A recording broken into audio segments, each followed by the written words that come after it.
All right, Mr. McMahon is trying to hold me down. Another important thing, when you're being held down, you always keep your elbows on top of you and up. So if he lays down on top of me, see, he can't bear down. Whereas if I flatten out, now he's got a good grip on me. I'm never going to escape from here. See? So keep your elbows up like this and your arms bent, and don't let him flatten you out. Then from here, you reach over, you start to look for that ankle, like so. This one's going to come across. Then I start to switch out my feet as many times as you need to. And then I pull that ankle in, pull it in, and I push, until I reverse the position this way. Now I'm in side control. Escape. Don't worry, man, we're just going to yellow. Okay. Armbar escape. This is a twist out escape.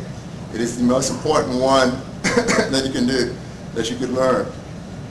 In Brazil, guys were almost impossible to arm lock because they got so good at escape.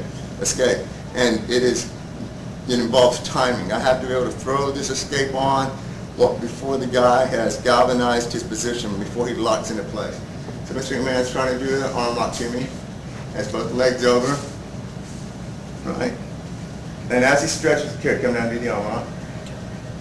The arm lock like so, okay? Now I want to get out of this position. So as he sits up, he sit up and you start over again.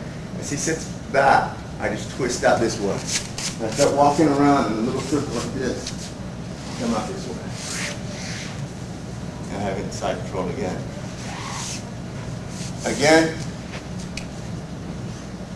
Mr. McMahon will probably start his arm lock sitting up. Okay? There's some exceptions to the rules, but it doesn't really matter because if you're strong enough, you could get out of this even when he's ending the position. But he's sitting up like this, and as he leans back, I start to twist around. And now look, see, already I've compromised the arm bar. So it's not as dangerous as everyone thinks. Because just by bringing your legs down like that, look, it's impossible to try to arm lock me from there. It's really hard for him to arm lock me from there. So the most important thing is that before he sits back, you get your legs down here. And then start to twist out, go into side control. It's the best way. It's the way I show beginners. I have his hand like this. He's going to do the exact same escape that I was doing. First thing he has to do is throw his feet down there, and then he's going to start to turn his hand like so. And then he turns, and then he comes around. He's going to come around this way.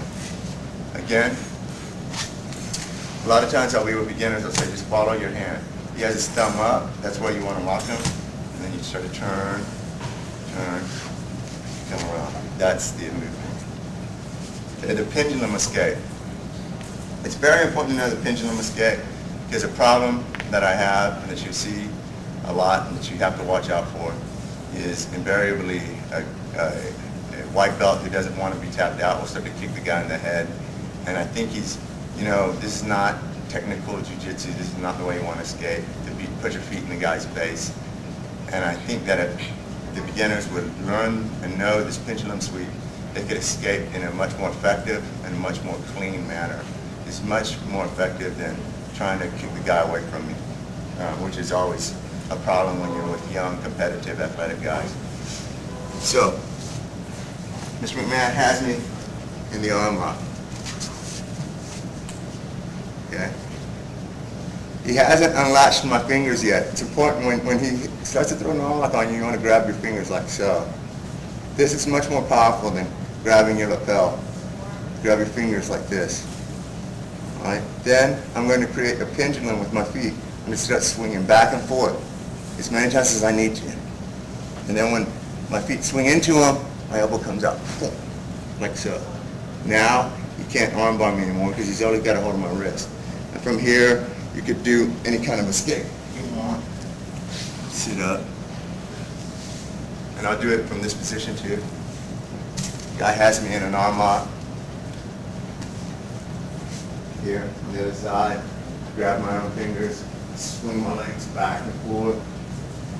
And then when my legs swing into him, I pop my elbow out. And then I start to come around, get up, and then come into position.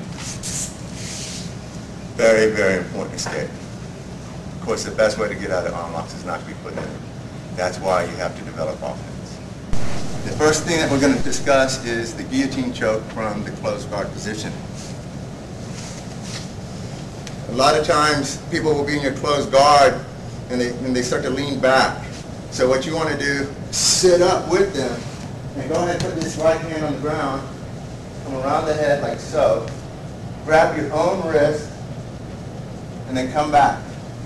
Once you're in this position, you want to stretch them out. That creates the choke neck lock. Guillotine choke is one of the most effective submissions from the closed guard. When I do it, I grab my wrist with this long finger and this thumb right here. Again, using my closed guard, leaning back, I sit up, I put this right hand on the ground, come back, grab my own wrist, and I stretch them out. And that is the guillotine choke. Sometimes the guillotine choke won't work, so you have to have a backup move. And that's the reversal from the guillotine choke. I come in like so, I'm working my guillotine choke, but either his chin is down or his neck is too strong, so I just weave this hand underneath his bicep and lat, and I start to snake out, put this foot into his thigh, and I turn him boom. Boom. From this